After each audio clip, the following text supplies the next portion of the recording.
I struggled with like not being able to see the results from my efforts, right? Is like when you work a nine to Oh, five and you get a paycheck, it feels as if no matter how good of an employee I was, the paycheck always looked the same. And I had a really, really hard time with that. He said, "This is the hardest I've ever worked, but the most fulfilled I've ever felt by my work." And I remember thinking at the moment of like, I want to know what that feels like. Realistically, when you choose your customers, you choose your future.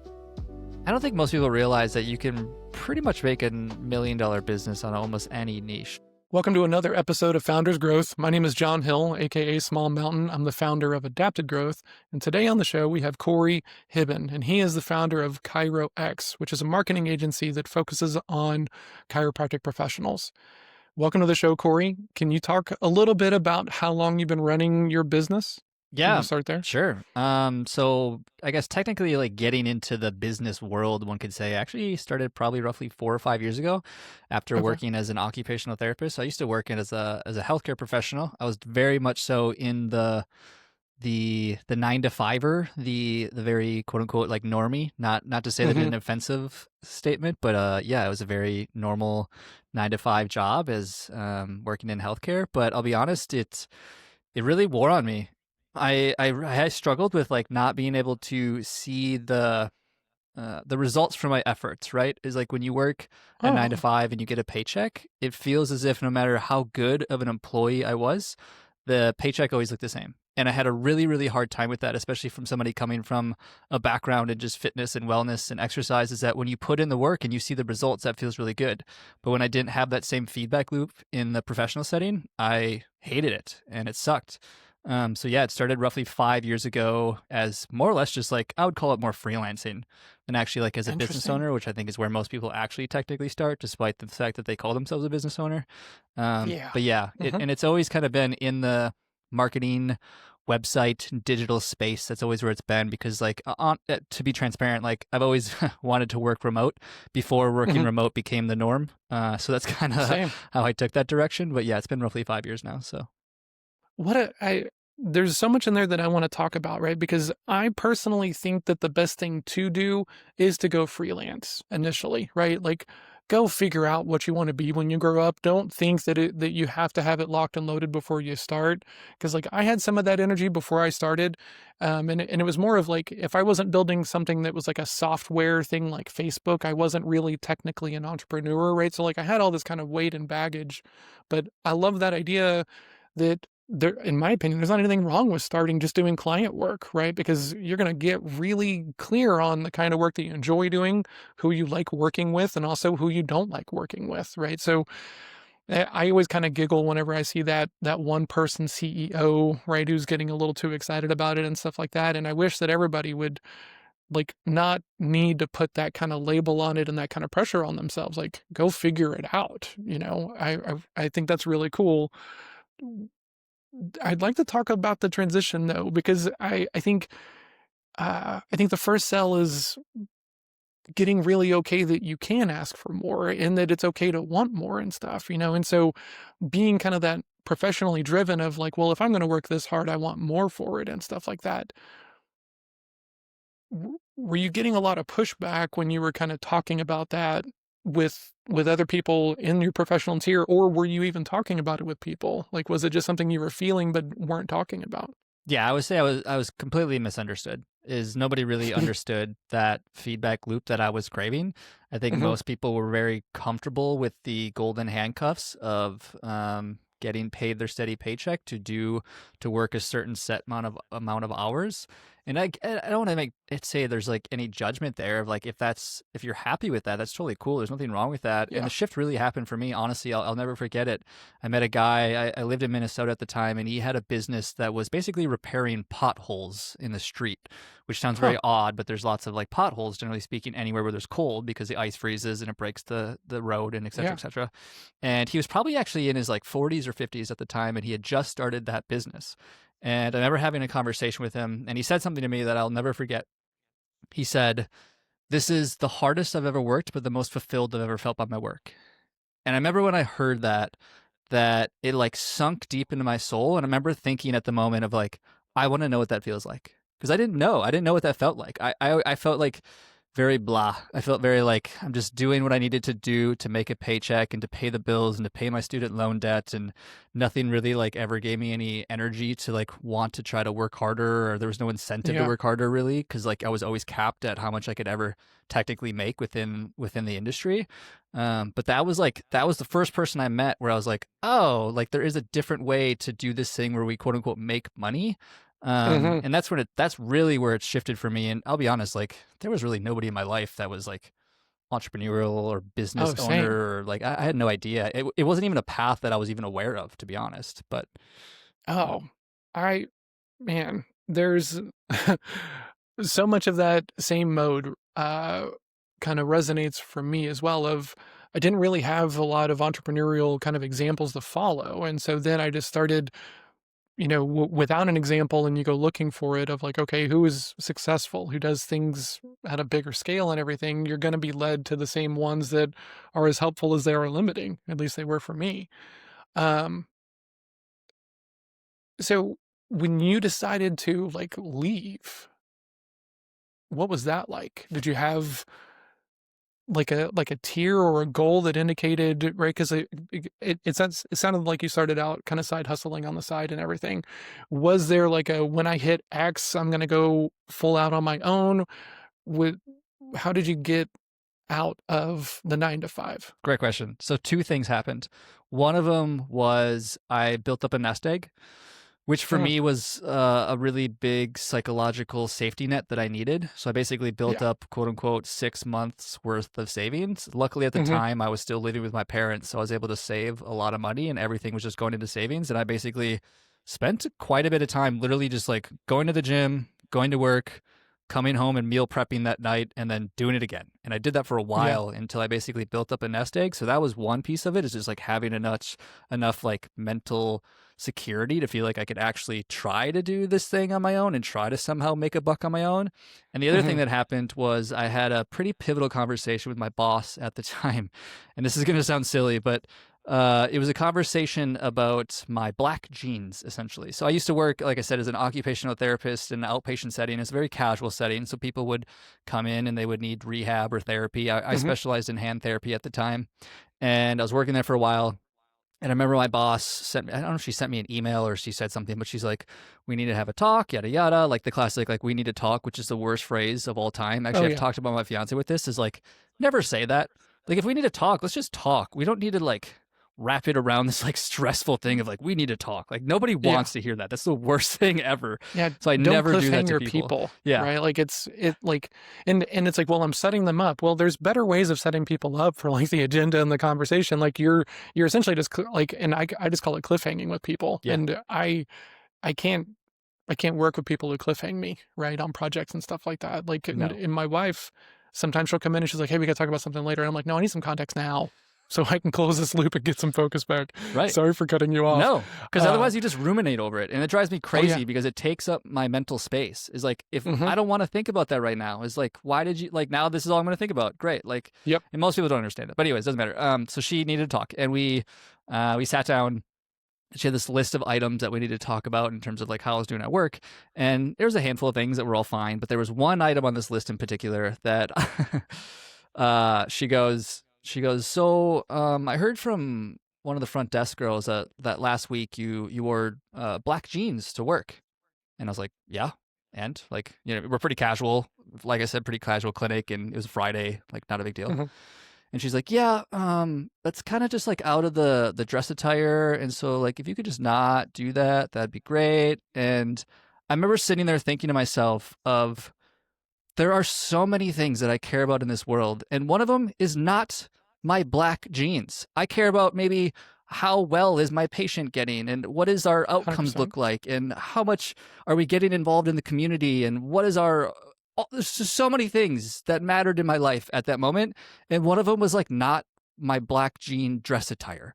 And I remember thinking Yeah. in my head of like, I'm never gonna have this conversation again. Like, this is insane to me. Like, I don't care. Like, what? Like, how is this the conversation of topic? Right? Like, there's so many things that are more important to me. And so that was kind of like the tipping point for me of like, all right, I need to get out of this setting. So like it was the combination of like having the financial means to be able to do it, and then also that Mhm. conversation of like, this is not my people, this is not my setting, this is not how I want to live my day to day.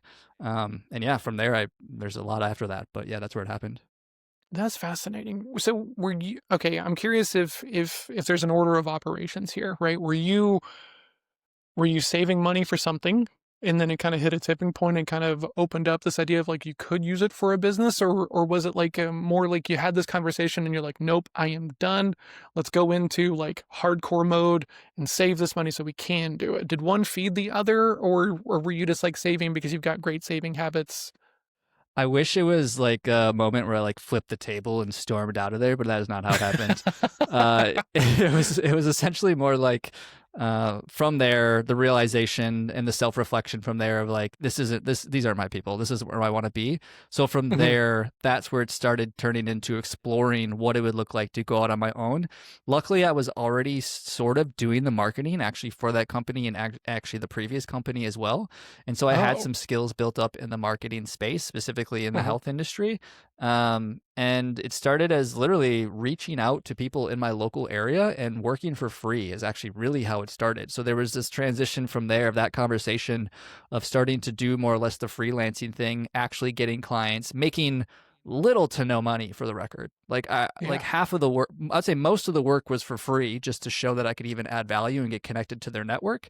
Mhm. Every once in a while, somebody would throw me a bone, which was like the equivalent of like, let's say like $50. Like it was like nothing, but it at least Mhm. proved, showed proof of concept. It showed that at least I could somehow convince somebody to give me money for the work that I did. And so I'm sure there Yeah. was just like this connection that happened in my brain of like, okay, what if I kept doing this? And what if I charged more money? And what if I improved my skills? And what if I added even more value? And what if I learned more about this industry? And so that was Mhm. kind of the stepping stones of it. I'll never forget the very first client that I worked with. I literally found her on Google Maps. She lived down the street from me. And for whatever reason, she had a Google business profile of her health coaching business in my neighborhood. And she had a Oh. couple reviews on there. And I literally reached out to her and I was like, hey, noticed some things on your website that I could probably improve. And she was like, yeah, sure. I was like, I'll do it for free. And she obviously, I'm working for free, so why would she say no? And so Sure. I fixed some stuff on her website. And then she connected me to her entire network, not knowing at the time that she was like a health coach for health coaches. And so she had a giant network of people that obviously needed additional help. But that was really the start of it. Still, again, making Interesting. very little of any money, but at least showed that I could do this thing on my own. But yeah. So, I love this, right? Because this is a like a difference in approach and different in philosophy. If you were going back and you were going to do it again, would you still take the free approach, or would you kind of push for like, let's get some clients, let's get some revenue, let's actually kind of like, would you do it the same way if you were starting over today?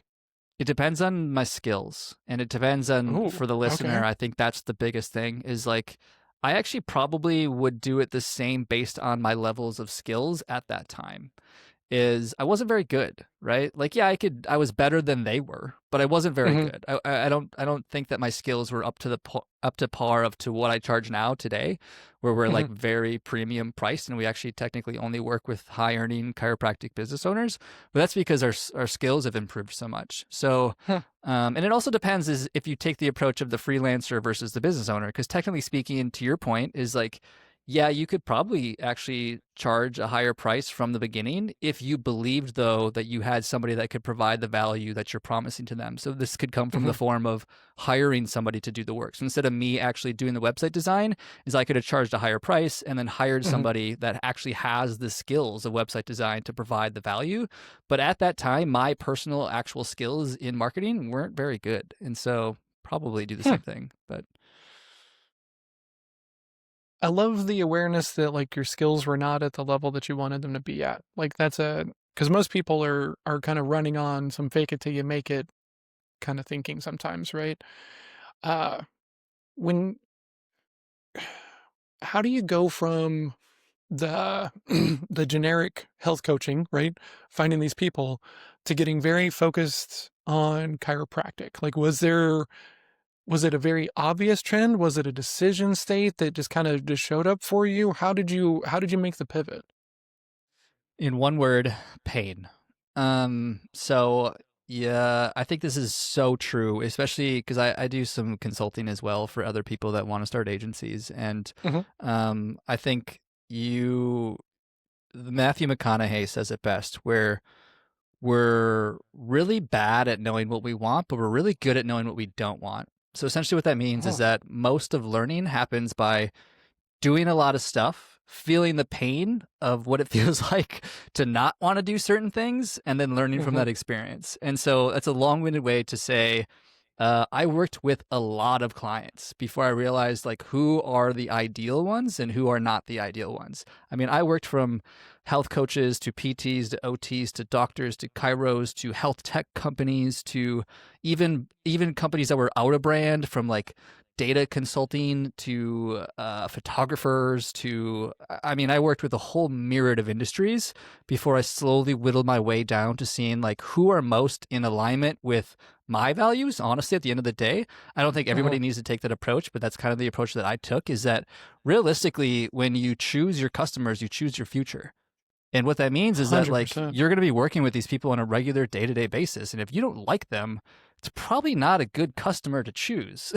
So that's kind of the approach that I've taken to it now. And also too, my fiance's a chiropractor, which helps as well. So For sure, yeah. right? Like uh, the one of the reasons that I work in this space and work with like kinds of people I'm trying to work with is like they don't know that they can say no, right? Sometimes, right? And they get very kind of like fixated on I got to take everybody in my niche, or I got to take everyone who has a pulse and a wallet because this is how business. And it's like no, like, and it's always the coolest moment for me whenever someone is like, oh, I can say no to this, and it's like, yeah. Please say no, because if you don't want to serve them, or if you don't think they're going to hear you, they don't think they're going to listen or take action from you. And we don't have to go so far as label them as being uncoachable or that they're the problem. Like, I mean, strategy is difficult, and if it's not aligned, it's just not aligned, right? But trying to force a fit is what everybody is should be trying to avoid, in my personal opinion, right? Because it's not what you close is what you can keep, right? And if you don't want to keep them, or if you don't think they're going to stay, right? Why? You know, and most people, it's a weird thing. It's like a lesson that I got to teach probably half of the people that I work with of like, you can tell them no. You can do the, hey, it's not you, it's me. We're not the right ones to serve you. We're not the right ones to do this. We work differently with our clients than what it sounds like you're looking for. And I mean, there's a bunch of strategy around that because you get to kind of reset expectations, but ultimately it's got to come from a place of like, no, thank you. We need to do it our way, or else this is not going to work out to anybody's benefit. So how, I think a huge part of yeah, that too, please. just to add to that, is that I think about it in terms of like an hourglass, wide at the top, narrow in the beginning, wide at the bottom. And so what I mean by that is that generally speaking, when people start out, I would say stay broad because you really don't Mhm. know who your ideal client is, or really who a good market fit is, who you like working with, who you don't like working with, which is kind of what I did. Yeah. Is like I was very broad in who I was working with. But then as you slowly work with enough people, you whittle down to getting super, super narrow and picking a very specific person and saying no a lot more than you're saying yes. And then the cool Hmm. thing happens is that once you get super crystal clear on who it is that you're serving, now you can actually widen out again, both in people and in services.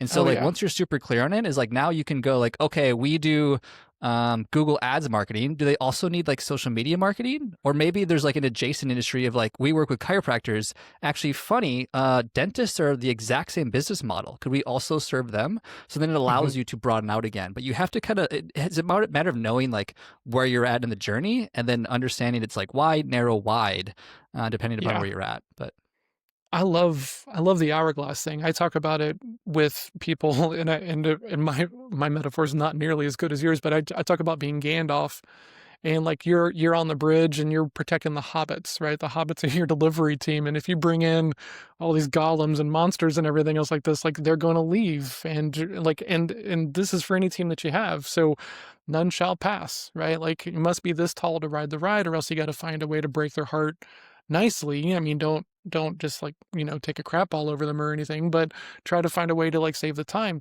And the thing that I like that you're saying at the end of this is once you get really good at knowing not just the niche, right? Because everyone talks about riches and niches and everything, but the caliber of people that you can work well with. Then you can open it back up a little bit and go a little bit wider because you're like, because it's not the niche. It's like, it's the alignment and the philosophies and working methods that really is the difference between success and failure, So I, Corey, that's very cool though, because most people are just like niche down, and everything is going to be better. But eventually you run out of the niche, right? And so then if you don't get to that moment of clarity of like, oh, I need this type of person, and they don't need to be doing necessarily this thing, but they need to see it this way. Then we can go and get cool and explore new segments and territories and cool things like that. But I I I I think you gotta work in that niche enough so that way you see that even within that niche, there's going to be different kinds of characters, different kinds of people with different philosophies and stuff. Do you think when you're thinking about that wide, narrow, wide, where do you think most people get stuck? The top for sure, because in the early stages, I mean, it's like anything when it comes to business, fitness, relationships, dating. I mean, you name it. Is that people can't handle the valley of despair, right? I mean, Mm, Seth Godin has a great book on this called The Dip, and there's many examples and expressions of this. Is that you get into anything, literally anything, playing the guitar, starting a business, learning how to run, like name your thing, doesn't matter what it is that you start off with excitement. There's a rise, and you're like, cool, this mhm, new thing, and I got my new running shoes and my new Garmin watch and this cool trail. And then all of a sudden, it's like it gets hard and boring and monotonous and super lame, and that's where most people quit. Almost every single person quits there in the dip, yep.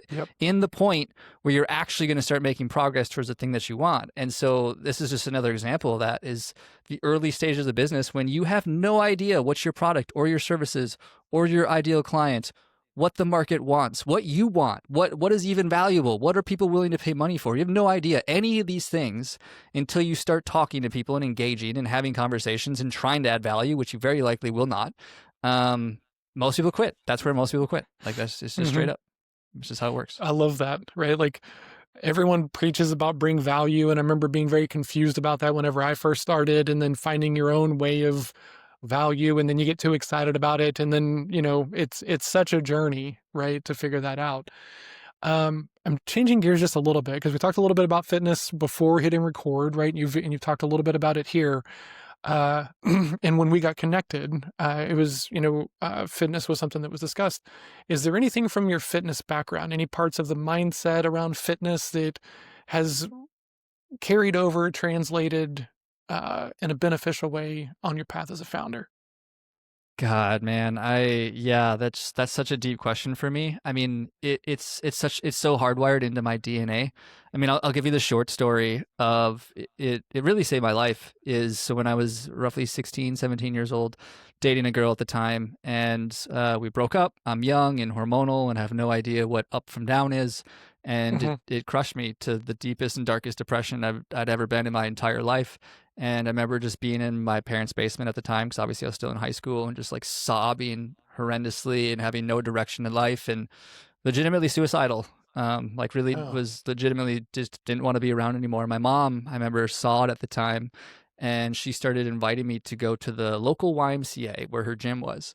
And really? I went to the gym and worked out, left nothing groundbreaking, and did a typical, guy bro workout. It was probably some bicep curls and bench press, and Hmm. and I left that day, and I wasn't obviously cured by any shape or the form, but I remember feeling just a little better. And a few Yeah. days go by, and my mom invites me in, and I go back to the gym, and I leave, and same thing. And I was like, man, I feel a little bit better. And then I did that enough times where all of a sudden I realized I was like, wow, like I'm not depressed anymore. Like what? This is weird. And now Yeah. reflecting back at it, I know exactly what happened is that it basically hardwired health and fitness and wellness with happiness. Like those things are tied together in my brain in such a deep, visceral way that it's just like a part of my identity now. And so I've been doing Hmm. it. I'm 37 now. So what, like 20 years, 20 plus years, I've been exercising and fitness and wellness and the whole gamut, which is how I kind of got into healthcare and occupational therapy and everything of that nature. And Wild. I can safely tell you is like, yeah, the carryovers, kind of like we talked about before recording, are just, they're hilarious at times in terms of like the parallels between fitness and business is just like, Hmm. it's eerie of, you do this hard thing and you get this result from it, and the ups and downs of it, and the quote unquote injuries or the failures, and like Yep. the parallels are endless. And so and also too, I can safely say, is just keeping me sane, I guess you could say, Yeah. is because most of business and entrepreneurship is the never ending roller coasters of ups and downs, and like feeling like you're on top of the world and you're crushing it and you're making big sales and you're fulfilling awesome clients, to all of a sudden like feeling like, oh my God, it's all going to explode.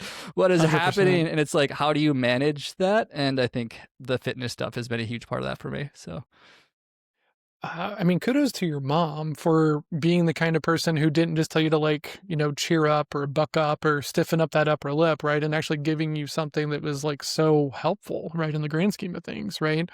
Um, yeah, like uh, oh, like when I think it was Tim Ferriss, right? I was listening to Tim Ferriss podcast and he was talking about how he dealt with depression and, is one of those things to where like, I don't really, I mean, I sometimes get down, but I've never really thought that I had depression and stuff like that. But then hearing how he's talking about it, I was like, well, maybe I do have some of that. And then, doing this very boom bust kind of thing of being a founder. And it's hard to walk both sides of it, right? Be even killed, but also appreciate your growth, but also learn from, the failures and the lessons and everything else like that. And I heard Tim Ferriss say this thing of like, best thing I've found is like going and getting into my body. And I was like, wait a minute, because I'd already been a martial arts guy, right? And so like I'd had moments of epiphany of like, someone trying to punch me or choke me, and then like I can figure out the gap in the problem for the first time, And so I'd already kind of seen this as like just like a thing that sometimes helped me, right? But then hearing that, it started to get into walking and like forcing it and like using it as signal so that way I don't spiral or beat myself up and stuff like that. There's like allowing myself to feel what I feel and then use it intentionally as opposed to some of my older wiring of like, well, I shouldn't let this bother me. If it bothers you, it bothers you, right? But have ways of getting unstuck, right? That's the most important thing is it when you're new to this and you don't know who you are yet and the patterns that lead you away from progress, you don't even know that they're detrimental to yourself yet, and if you're running around on crazy ego juice that you're smart enough and people like you and everything, like it's just too easy to maroon yourself just off without any support. And I see a lot of people struggle with that because they're seeing everybody as a competitor, and so then they want to put themselves over here by themselves and no one can help them because no one else gets it, and it's like, oh, you're kind of creating a beautiful little jail cell for yourself. It's gonna be really hard to get out of. Uh, I think I think depleting the body is a beautiful way to quiet the mind. I will say though that like, and that's been my I love experience, hold on. I'm sorry to like step over you, but okay, depleting the body. to quiet the mind. Okay, I've I've never heard it phrased that way, but that idea of purposefully depleting this. Oh, I'm a word nerd. So like when the right word is applied and it changes things, that's a cool moment for me. Sorry to geek out. Please continue. Yeah, yeah. It's been my experience with it, anyways. Is it's actually kind of how I got into. I know alluded to it earlier of running. I always thought running was the dumbest thing of all time. I mean, for the 20, probably roughly 20 years of my fitness journey, I never ran. I thought it was silly, a waste of time. I was always predominantly in the weight training and lifting weights, and Okay. I competed in some bodybuilding stuff, and that was always my outlet. And then running became a really great way to do exactly what I just mentioned, of like kind of depleting the body to quiet the mind. Is it gives me a space to yeah, notice my thoughts. It's very meditative for me. I will say Yeah. though, I want to say this with an asterisk caveat to anybody, is that I also think that fitness can equally be a distraction as well, depending upon who you are. Oh, Is like yeah. I have found myself to go on a run to not actually do the work that I should be doing, which is actually probably the thing that's going to relieve the stress that I'm feeling. And so I will Yeah, say is like, it can very easily be a quote unquote healthy outlet, which actually isn't absolutely. solving the problem in your business that you really do need to solve, and will actually relieve that stress. So I do want to say the Oh my caveat, gosh. but I love that, right? Because I'm a very routine driven person and sometimes I will pick up bad habits that make me feel like I'm at least consistent, right? But consistency in the right ways is game changing. Consistency in the wrong ways is just frustration. And so avoidance is how I talk about it with my clients, that like this thing that you normally wouldn't do, but it's part of your routine and it becomes this kind of looming thing. And we feel like we must go do this thing. Well, we might just be avoiding the real work that we should be doing. So we need to be able to kind of not be so addicted to our routines that we're in autopilot mode. We got to be able to kind of think outside the box. Huge, huge nugget, man. That's awesome. Um, so we're changing gears just a little bit, right? On your path inside of the agency, can I ask how many people work on your team now? Five. 5. Okay. Where have you had to adapt yourself the most in working and like leading a team? Is there anything that stands out as like the chronic mess up or the thing that you wish you'd saw sooner? Dude, control issues. I mean, God, I've yeah, like I mean, I think this is the challenge of anyone who decides to walk this path. I think it's so common. I definitely do not feel alone in this journey of anyone who decides that they have the goal to try to build a business or even freelance or do their own thing or build an empire or whatever your dreams or ambitions are. It's like you probably got into it because you already had control issues and didn't want to have a boss and you wanted to control your life. And as a Hmm. result, the thing that made you go that direction is also going to be your Achilles Yeah. heel in terms of learning how to not do all of the work. It took me a long time to learn how to delegate. I mean, if I had to Mm. just put a simple word, a single statement around it, yeah, learning to delegate is like and that still continues to be the challenge, right? And it's not uncommon, right? When you look at all the greatest founders, at least that I admire, is there most of them are perfectionists. Most of them Yep. like they want to hold on to things. There's exceptions, like I think Richard Branson is an exception where he's like the master of delegation, which is why he's built so many different companies and why he has so many different empires is because Yeah. he realizes, well, I mean, one because he can't because he's dyslexic, but two, he's learned that like you can build so much more when you do it with other people. And so yeah, that continues to be the challenge of like letting go. Did you, on your path, I talk, so I'm leading the witness a little bit. I talk with a lot of people and they start out and there's no real aspirations to make it big, right? And, like, let's keep this as small as possible. And I'm curious, did you have a similar shift? Were you just trying to do like a small solopreneur kind of thing, or maybe like more of like a lifestyle business, and then along the way it shifted? Or were you kind of like set from the jump of like, okay, there's going to be team and, maybe some cool culture and we're trying to build something different? Great question, man. I was unfortunately or fortunately, I don't know, sold the dream of solarpreneurship.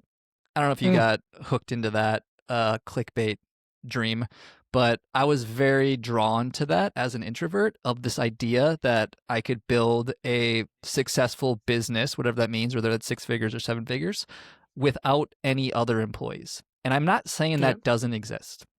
Definitely does. There's definitely people that do it. The problem is what most of them will not tell you is that it's really, really hard. And the crux of the entire business comes down to your ability to garner attention. That is the crux of the entire business is basically you can garner attention, whether it's through writing, videos, social, newsletter, YouTube, podcasts, whatever, name your thing, garner that attention and then channel it typically towards, I mean, it was online courses. Now I don't even know what a lot of these people are selling since there's so much free information out there. I actually have no idea what their digital products are, but that was traditionally how that business model was sold. And it was Oh, very yeah. attractive. I was sold into it, but it just requires such a specialized skill in being able to garner attention, which most people just can't do it.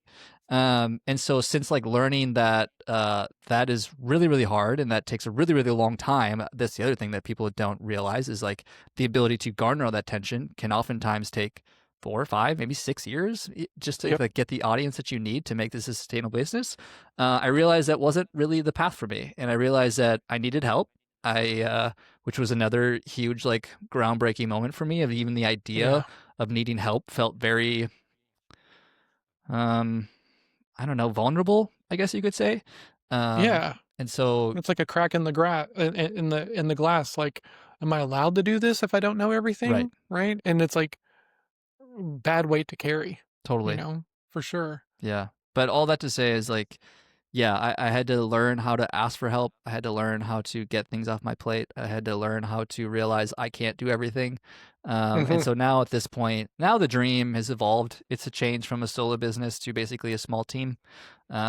Is like the most attractive thing for me. It's like based on a lot of the mentors that I follow and the other people that have built amazing businesses that I admire, most of them have basically said anything over roughly 12 people turns into like kind of an HR challenge, and you're dealing Yeah. with a whole different myriad of problems. That doesn't sound like a lot of fun to me.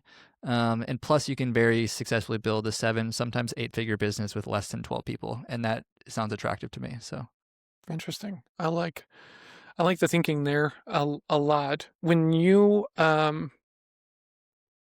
what what was there like a specific crack in the glass of the whole solopreneurship, right? You can, right? Because I mean, for me, my portal, I don't know when you kind of like first started to look over in this direction, but for me, it was like 4-hour work week, right? But the thing that I kept running into was that these people only ever learned the lesson after they were so pissed off and mad that they had to like leave as like a as like a mental health kind of thing, right? And Tim Ferriss talks about it, and then he's like, oh, well, actually, it was better when I wasn't there all day, every day, and everything else. So like I always try to caution people that that's an end state. Like trying to start that way, you're probably going to be in kind of part-timer mode, and you can't be a founder in part-timer mode and really kind of get momentum and get traction. In my opinion, you have to decide you're going to do it.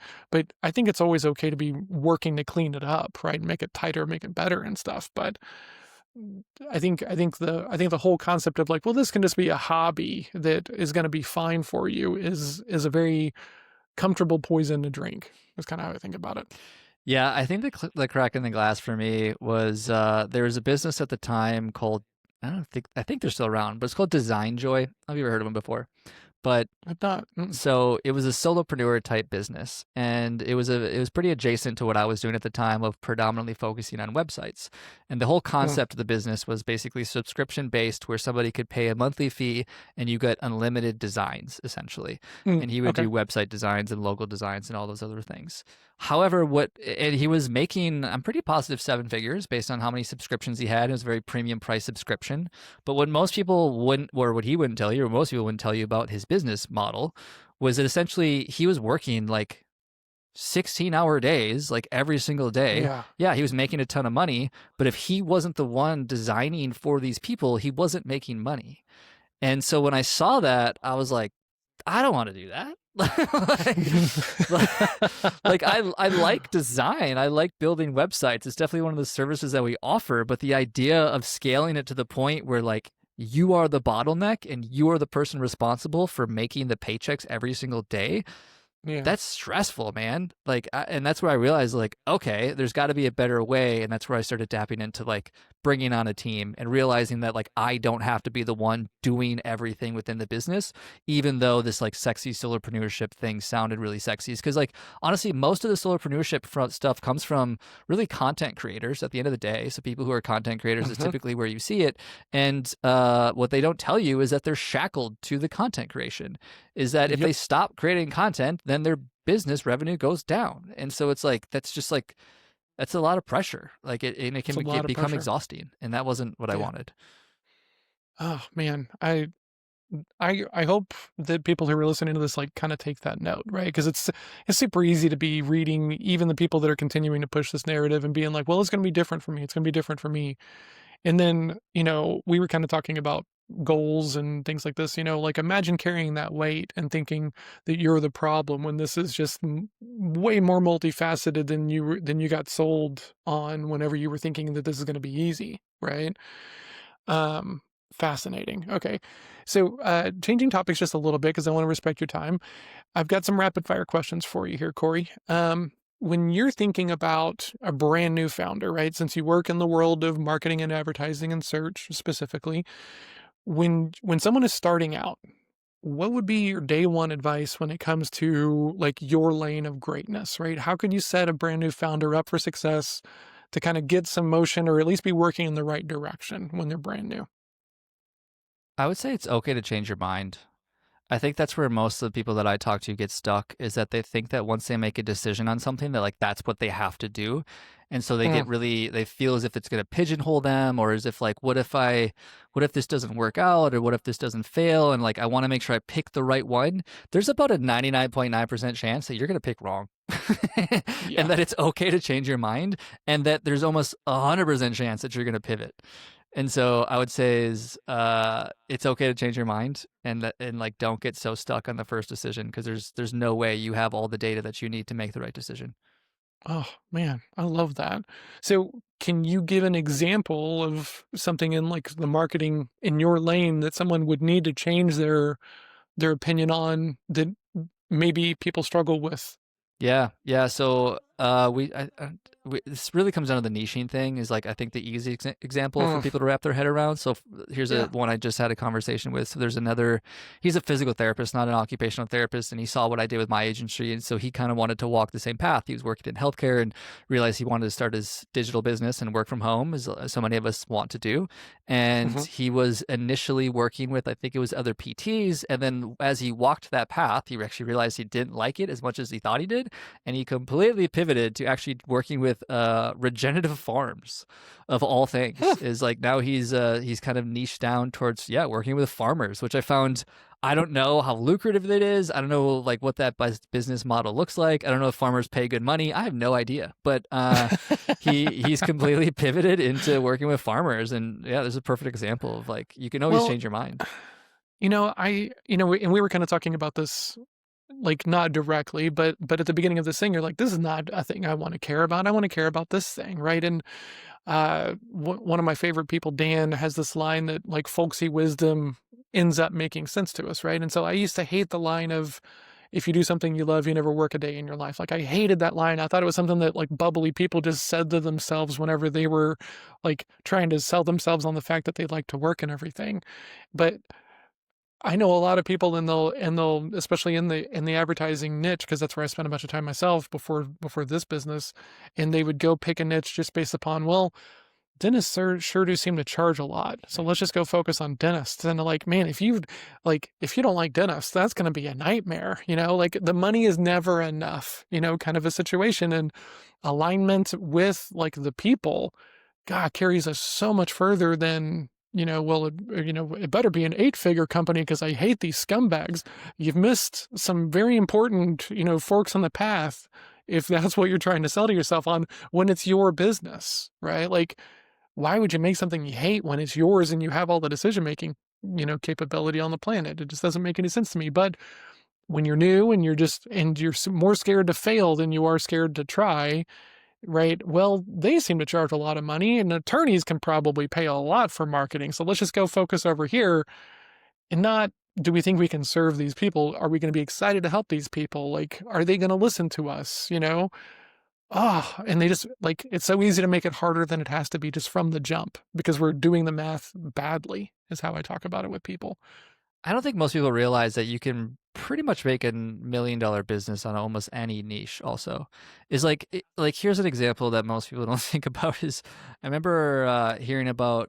I don't know if you knew this, but fun fact: there is an industry of salt and pepper shaker collectors. How crazy is that, right? Like that's a thing. That's a niche. And I'd be willing to bet there's $1 million business hidden in there somewhere. I don't know exactly what the business model looks like or how that plays out, but that's an industry. Another one that I'll give you as well. My fiance and I just watched a documentary on this. It was fascinating. Pez.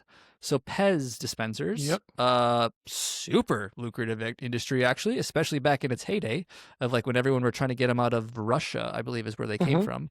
But yeah, it's like there's $1 million business hidden in there. It's like technically there's no niche too small, depending upon what your ambitions are. Don't get me wrong. If you're looking to go the Agreed. billion route, that's a different conversation. There's probably very 100%. few that can walk that route.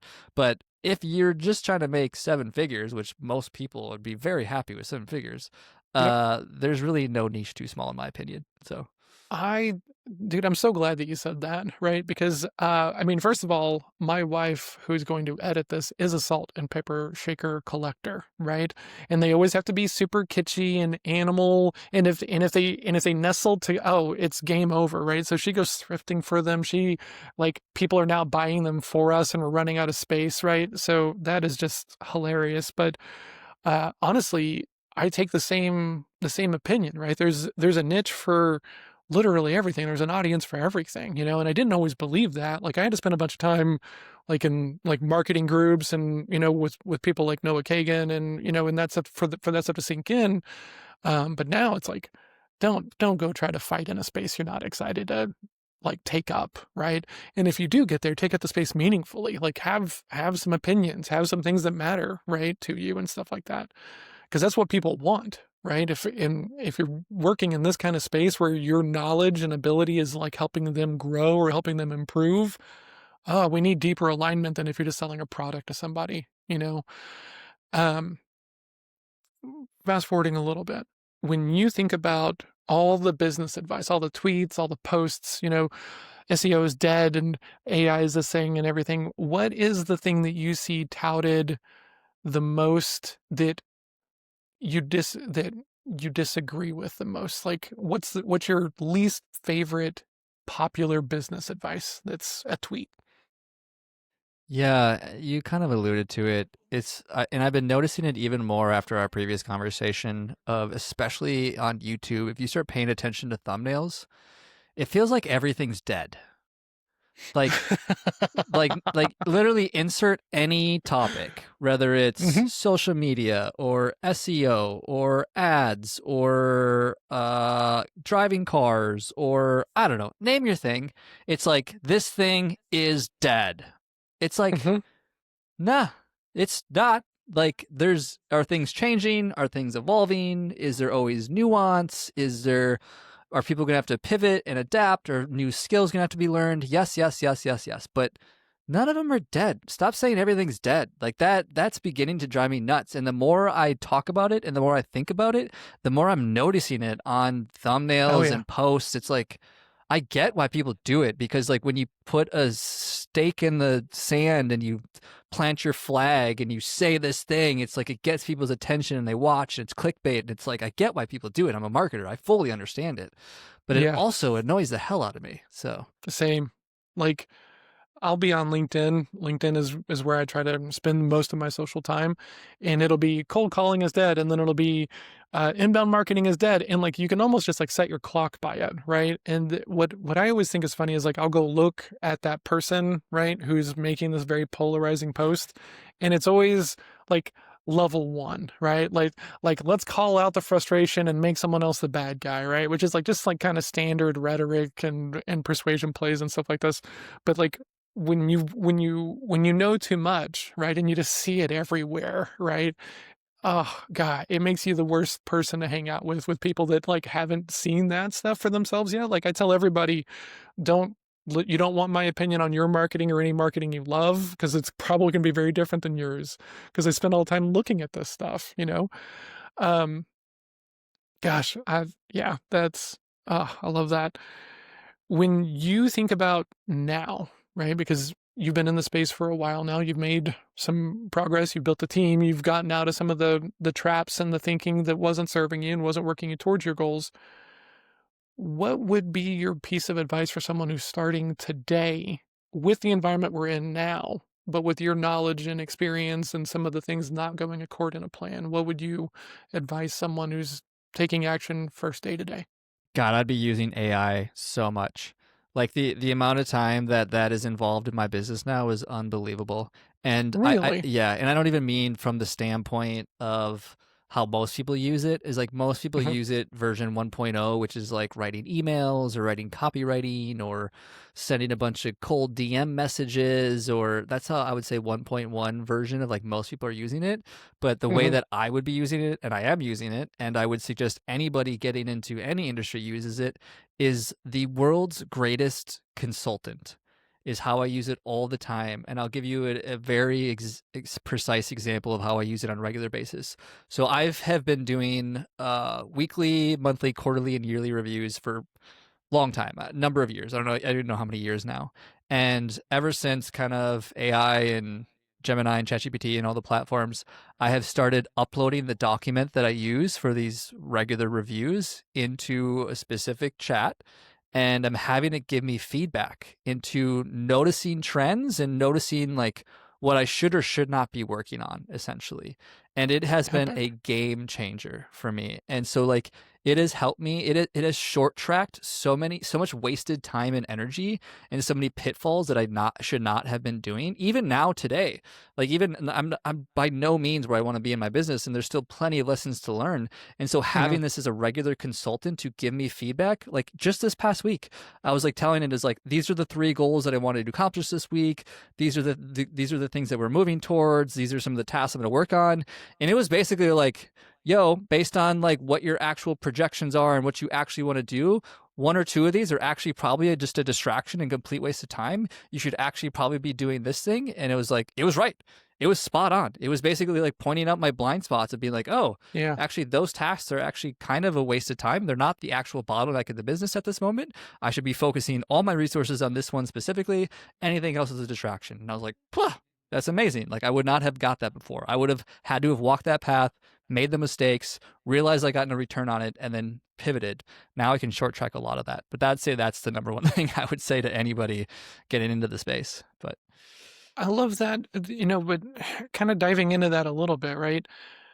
One of the things, I mean, change is difficult, right? And admitting that we're less than perfect is also difficult for humans to do, right? And so, like, there was a stage on my development where I got really into time blocking, right? And even though I'm a pretty regimented guy and very routine driven and everything, I felt like I was like essentially signing my life away, my freedom away from it and everything else like this, right? And I was just gonna become this robot, and I was oddly resistant to it.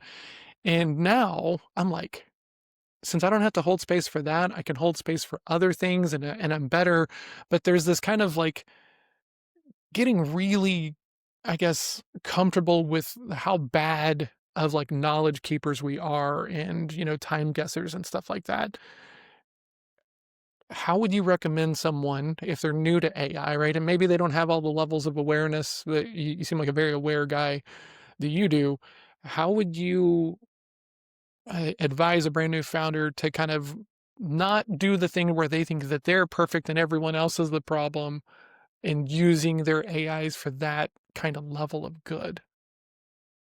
yeah, I think that comes back to like a meta skill more than anything, right? Is I mean, you nailed it in terms of awareness. I mean, I spend an obscene amount of time walking, meditating, being alone with my thoughts, sitting in a sauna, and just like ruminating through things without any sort of stimuli. And so I think the meta skill there is, I think you nailed it. This self awareness around knowing yourself well enough of when you are just spinning your wheels or wasting your time or wasting your energy. I think the Mhm. AI thing has played into it in the sense of, yes, being the person in control and having the awareness of like what is the right or wrong direction with gentle guidance from a platform that has more knowledge than I'll ever have in my entire life. Yeah. I think is where I've found that balance, because you're right. It's probably not for if somebody is a little more ADHD and they get caught in every rabbit hole. It could be dangerous for them. Well, and I mean, just I think there's a beautiful moment in time when you're using these tools and you say, now wait a minute, interview me. Right? Like, where am I screwed up on this thing? Is this a good piece of content? Is this a good DM? Right? Because like if you're using it for all that lower level stuff and you're just like, oh, this is now I don't got to hire contractors. I can just use AI to do all this stuff that I don't want to do.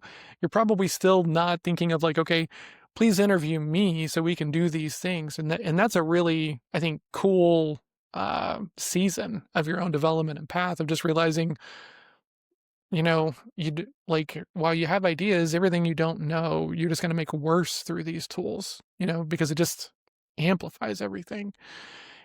How do you trap yourself into making sure that you're like in the loop versus thinking that your job is to make sure that the loop is perfect based upon your ideas and thinking? Do you have any tricks? Hmm. Yeah, I mean, I guess the one thing I didn't mention as well is that I have 2 mentors Oh, that also very much help keep me on track and making sure that the train is riding in the right direction. One of them I meet that's every huge. 2 weeks. We meet on Yeah. Friday for like a half an hour, And so it's very routine for him to be, actually it just happened this last week where we were going over some of the Google ads that we were running for a client. And he was basically like straight up, he's like, this is problem number one. like this is something that needs to be the top of the list of of what you guys should be working on at this moment. So I guess that's the other guardrail, because like at the end of the Yeah. day, we get caught into our own echo chamber, right? And I get what you're saying is that AI could only amplify that echo chamber, and so how do you break free from that? And I think, yeah, it's probably the combination of the mentors, the spending time alone, the walking, the meditating, um, breaking free from some of those echo chambers. I would say are Mm, probably the biggest things that I've been doing. yeah. Like, what I noticed was leaving some of the communities that I was so excited to be in actually unlocked some thinking and some room for some growth and stuff like this. So that was actually very helpful. So, while I'm a big fan of community, sounds like you are as well. We need the right community. And sometimes it'll hold us back, even though it's well intentioned, it's just not the right thing for us. I love that. Corey, I want to be super respectful of your time, man. I really appreciate you coming in here and doing this, and I really think that people who take the time to listen to this are going to get some great value out of it. If someone wanted to kind of check out you and your brand and what you're working on and everything, where would you send them? I am disgustingly active on LinkedIn, so feel free to find me there. I treat LinkedIn as if it's like my personal diary, and so if anybody wants to find me on there, that's pretty disgustingly active. Okay, Other I than love that, that. I got CoreyHi.com is my personal website, or ChiroXmarketing.com is my business website, but those would probably be the best places. So Awesome. Thank you so much for doing this, man. I really appreciate it. yeah, thanks, man.